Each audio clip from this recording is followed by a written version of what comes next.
നമ്മൾ വന്ന് students classification ശൈവ സിദ്ധാന്തത്തിൽ സ്റ്റുഡൻസ് വന്ന് ഇപ്പം ഞങ്ങൾ ഗുരു ശിഷ്യ പരമ്പര ഉണ്ടല്ലോ നമ്മുടെ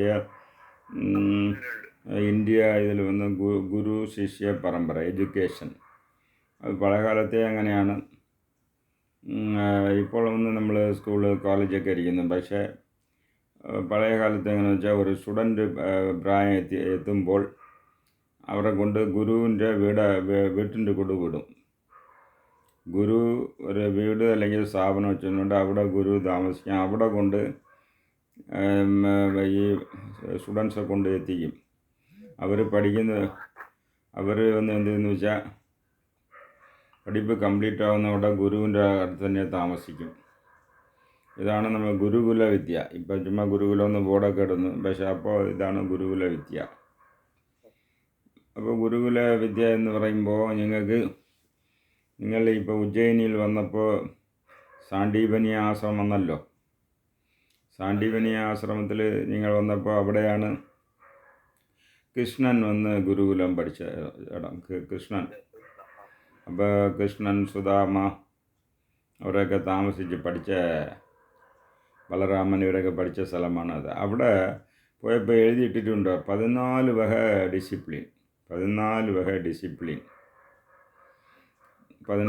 ഡിസിപ്ലിൻ വെച്ചാൽ ഈ ഒരു സ്റ്റുഡൻറ്റ് എന്തൊക്കെ അറിയണം, അത് അങ്ങനെ തന്നെയുള്ള ഡീറ്റെയിൽസ് അപ്പോൾ ഉള്ള സിലബസ് അവിടെ ഇട്ടിട്ടുണ്ട്. അപ്പോൾ അതേമാതിരി ഇപ്പോൾ വന്ന് അത് സ്റ്റുഡൻസ് സ്റ്റുഡൻസിലും പല ടൈപ്പ് സ്റ്റുഡൻസ് ഉണ്ട്. സ്റ്റുഡൻസ് എന്ന് വെച്ചാൽ ഞങ്ങൾക്ക് ഒരു പ്രാവശ്യം പറഞ്ഞു കൊടുക്കുന്ന മനസ്സിലാകുന്ന സ്റ്റുഡൻറ്റ്, എത്ര പ്രാവശ്യം പറഞ്ഞാലും മനസ്സിലാവാത്ത സ്റ്റുഡൻറ്റ്, ഇങ്ങനെയൊക്കെ പല ക്ലാസിഫിക്കേഷനുണ്ട്. അപ്പോൾ അതേമാതിരി തിരുമന്ദിരത്തിൽ സ്റ്റുഡൻറ്റ് പല വിധം ക്ലാസിഫിക്കേഷൻ 3ആയിട്ടും അത് പിന്നെ ഡീറ്റെയിൽ ആയിട്ട് 10 വിധമായിട്ടുള്ള സ്റ്റുഡൻ്റായിട്ട് അവർ ക്ലാസിഫൈ ചെയ്യുന്നുണ്ട്.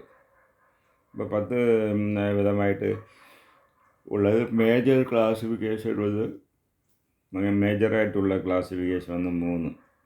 ആ 3 എന്ന് പറഞ്ഞാൽ ഒന്ന് സഹലർ, രണ്ടാമത് പ്രളയകലർ,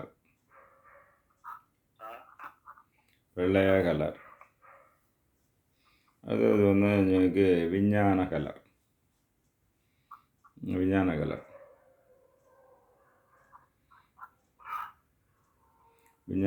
ഇങ്ങനെ ഒരു 3 ക്ലാസിഫിക്കേഷൻ. അപ്പോൾ എങ്ങനെ ഇത് വരുന്നു അങ്ങനെയെന്ന് പറയുമ്പോൾ, സാധാരണ മനുഷ്യരെന്ന് പറഞ്ഞാൽ ആണവം, കർമ്മം, മായ 3ഉം ഒന്ന് തന്നിലുള്ള സ്റ്റുഡൻറ്റ് ഒന്ന് ഓർഡിനറി ലെവൽ സ്റ്റുഡൻറ്റ്. അവരെ ഒന്ന് ക്ലാസിഫൈ ചെയ്യുന്നത് സഹലർ എന്നാണ്.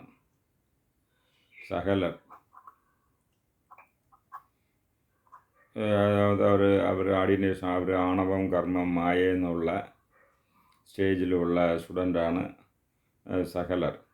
ഈ ചില ആളുകൾ എന്ന് വെച്ചാൽ ഈ ലൗകികത്തിൽ ഈ സംസാര അതിൽ പല പ്രശ്നങ്ങളിൽ ഇത് ചെയ്ത് മൈൻഡ് മെച്യൂറാവും.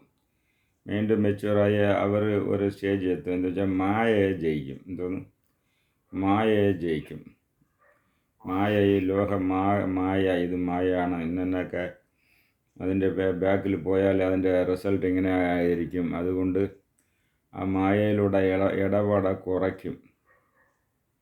അതായത് സാധാരണ മൈൻഡ് ഈ ജ്ഞാനേന്ദ്രിയങ്ങൾ വഴിയാണ് മൈൻഡ് വന്ന് മായയിൽ ഇതായി കർമ്മങ്ങളൊക്കെ ചെയ്യുന്നു. അതുകൊണ്ട് ഇത് വന്ന് മായാജാലങ്ങൾ ഇതിലൊക്കെ മനുഷ്യനെ വന്ന് ഈടുപെടാൻ പാടില്ല.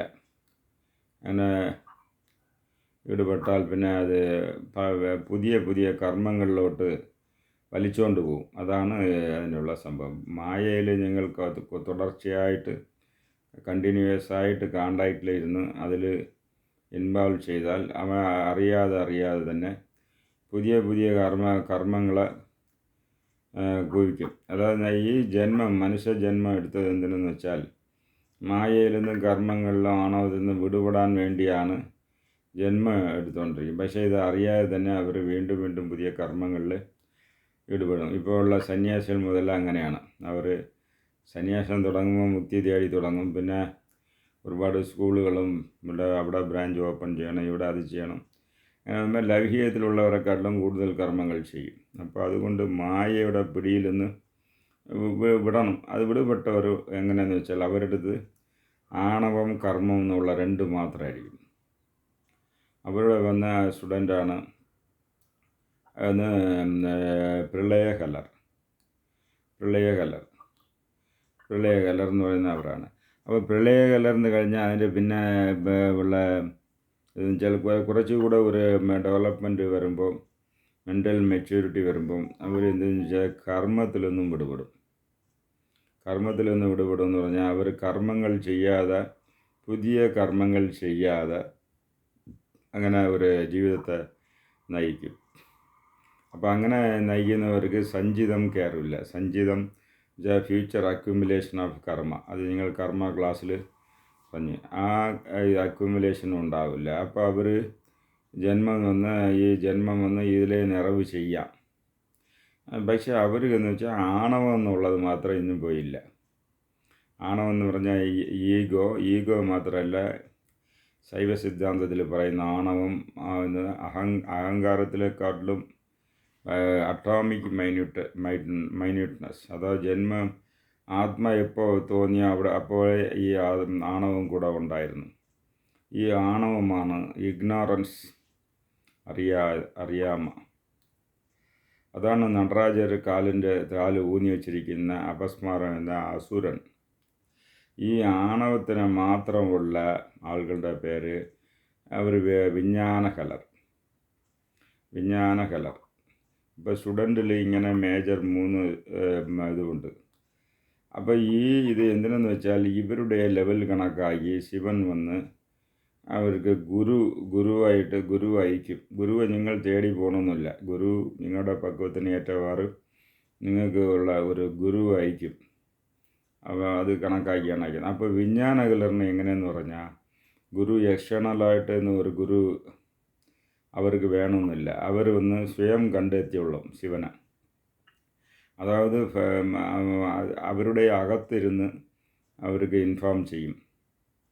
അകത്ത് നിന്ന് അവിടെ മനസ്സ് തന്നെ അവർ ഗുരു. അവർക്ക് ഫ്രം വിത്തിൻ അവരുടെ അകത്ത് നിന്ന് ഇൻസ്ട്രക്ഷൻ കിട്ടും. ഇങ്ങനെ ചെയ്യണം, ഇന്നെ ചെയ്യണം എന്ന് പറഞ്ഞ് അവർ റിയലൈസ് ആയിക്കൊള്ളും. അപ്പോൾ അത് നിങ്ങൾക്ക് ഇപ്പോൾ ഒരു രമണ മഹർഷി തിരുവണ്ണാമലയിൽ അങ്ങേരെ അവിടെ പോയിരുന്നിട്ട് ഞാൻ ജ്ഞാനേന്ദ്രിയമില്ല, കർമ്മേന്ദ്രിയമില്ല, അന്ധകരണയിലെന്ന് ഒരു കണ്ടുപിടിച്ച് അങ്ങനെ ഒരു ജ്ഞാനം ഇതേമാതിരിയുള്ള സ്റ്റുഡൻ്റായിരിക്കും വിജ്ഞാനകലർ. ഓക്കെ. അപ്പോൾ എന്തെന്ന് വെച്ചാൽ ഇങ്ങനെ 3 ക്ലാസിഫിക്കേഷൻ. അതിൽ ഗുരു എങ്ങനെയാണെന്ന് വെച്ചാൽ രണ്ടാമത് ടൈപ്പ് പ്രളയകലറിൽ അവർ ഏത് ദൈവത്തെ വഴിപെടുന്നു ആ ദൈവത്തിൻ്റെ രൂപം താങ്ങിവന്ന് ജ്ഞാനം കൊടുക്കും.